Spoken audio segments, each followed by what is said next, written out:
Quick, tell me a video game that has made you feel or look stupid, whether that be in front of your friends or when you're all alone. Let me know in the comments section. No one wants to look stupid, especially when you're playing video games. Video games are for us to escape the normal world and do crazy, awesome things that we would never be able to do in real life. Well, some developers just can't help but mess and troll with us when they're making their games. What's up, guys? Jimmy here. Welcome to Chaos Top 10, and today we're going to be taking a look at and counting down 10 games that make you look stupid over and over and over again. We are running a $200 Amazon gift card giveaway the entire month. All you have to do to enter is like this video, be subscribed, turn on your notifications, and leave a comment why you want to win it with your Twitter handle attached. I will announce the winner at the end of the month on Twitter. Good luck on the giveaway, guys. Make sure you turn on your notifications so you never miss an upload. And I don't do this very often, but let's try to hit a like goal of 2,500 likes on this video. Just hit it really quick. And now let's look at some games that made you and I both probably look dumb at some point in our life. At number 10, all of the board game video games. That's kind of cheating, but it's my top 10, so I'm going to bend the rules. I'm just going to lump it all together. You know those board game video games like Monopoly or Sorry or Uno, and I know that's not a board game, but you guys get the idea. There's just something about these video game versions of the board games that are 10 times more frustrating than the actual physical game. Perhaps it's because it seems like the video game version always tends to beat us, or it can change the results whenever it wants to on the fly, but it's pretty hard to play the video game version of Monopoly and not feel like an idiot when the computer beats you repeatedly. At number 9, I guarantee if you've ever played this series, it has made you look dumb once or twice. Trials. This side-scrolling obstacle course series is a ton of fun, super addicting, okay? Don't get me wrong, but that's the whole problem with it. Trials is a game where you just get on a motorcycle and you go from point A to point B. Simple enough. But the stuff you have to do to get around is just so outlandish and stupid that it's even more frustrating when you get stuck on something. Like, why can't the guy just drive over the stupid log without falling over? And then when you finally do make it over the stupid log, you just get more upset about all the time you wasted by failing. This series is really good, but good God, does it make you feel stupid. Speaking of games that are really good, but they make you feel like an idiot, at number 8, we have Volgarr the Viking, which was released in 2013 as a throwback to 2D adventure games like Ghosts and Goblins, complete with the insane difficulty. But the difficulty isn't what's going to make you feel dumb here. Because the game is so old school in its design, the controls and handling of your character are extremely awkward, and you're constantly finding yourself dying because you got hit by something, but the only reason you got hit in the first place was because you pushed the wrong button or you barely missed time to jump.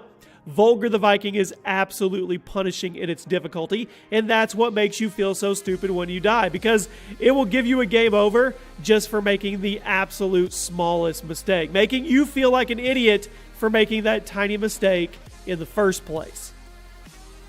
We're going way back, people. You've probably never played this game.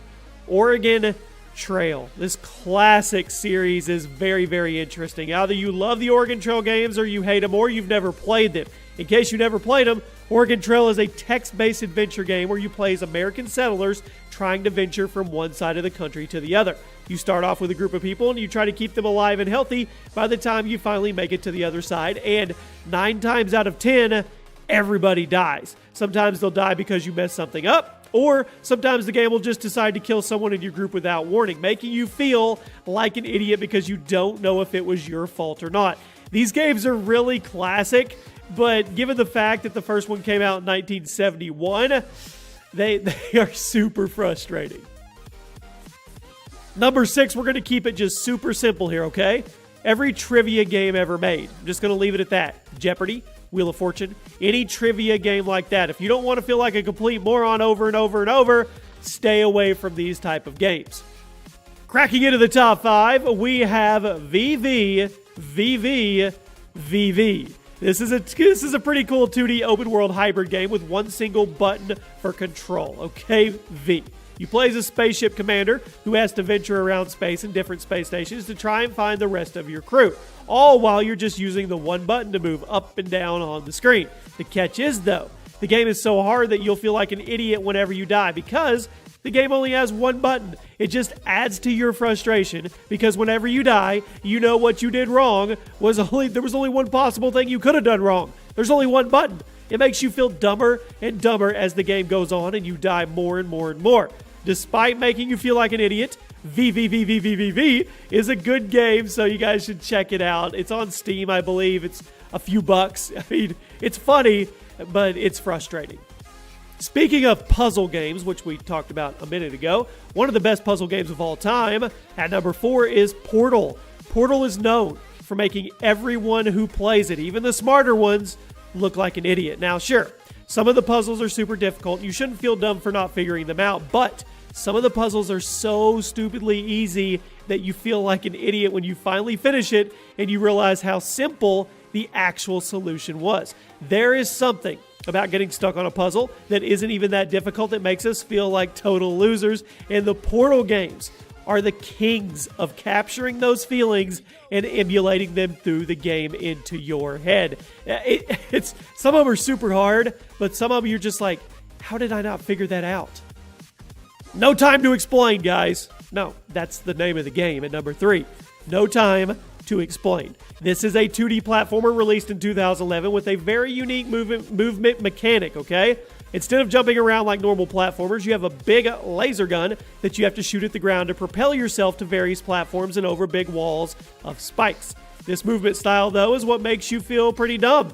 The obstacles aren't very complicated, and the level layouts are very simple, but because the movement is so weird and unique, you'll get more and more frustrated as you can't get from one side to the other side. You'll just be thinking, if there was a normal platformer here, I could do it, while you die over and over again. Like many games on this list, No Time to Explain is a great game, especially if you enjoy 2D platformers, but it's definitely going to make you feel dumb when you can't get past these simple obstacles.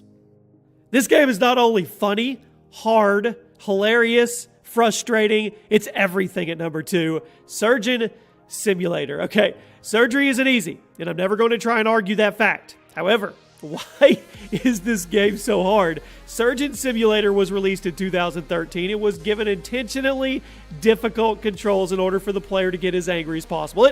It's in all essence a troll game. There's something about the game with super difficult controls and super simple objectives that makes us very, very frustrated. It's like if someone told you to pick up a coffee mug and move it to a different table, but you had to pick up the mug using a towel. The objective is simple, and it's right in front of you, but the method of execution is so freaking difficult for no reason. That's what makes you feel like an idiot over and over when you're trying to play this game. Not to mention, like I said, they put things in here and functions in here just to troll you. Okay, we have reached the number 1 game today that will make you probably feel like an idiot, and it belongs to This Is the Only Level. This is a Flash game that first appeared on ArmorGames.com in 2009 and quickly got popular due to how simple yet frustrating it actually is. This Is the Only Level is a puzzle platforming hybrid where you play as a little elephant and you're tasked with a simple objective. Push the button to open the floor, and then walk through the door. However, every time you walk through the door, you have to play the level over and over again with just slight variations to the gameplay, such as inverted controls, invisible walls, weird gravity, etc. The catch is the game never actually tells you what the changes are going to be, and you have to figure them out for yourself, leading you to trying the same thing over and over again with no success, and then getting mad at yourself when you finally figure out the solution, which, guess what, was right in front of your face the whole time. This is the epitome of a game that is designed to make you look stupid, and it easily garners the number 1 spot on today's list. There you have it, my friends. Those are 10 video games that are pretty much guaranteed to make you look dumb. Let me know some other ones that we didn't put on the list. If you guys want to check out all the other top 10s that go up, there's a playlist below, and there's a link below if you want to suggest ideas for future top 10s. Who knows? It could end up making it on the video. Let's see if we can hit that like goal of 2,500 likes. Hit that subscribe button on your way out if you're not already, and I will be reading the comments all night as I usually do. I hope you guys have a great night, and I'll see you on the next video.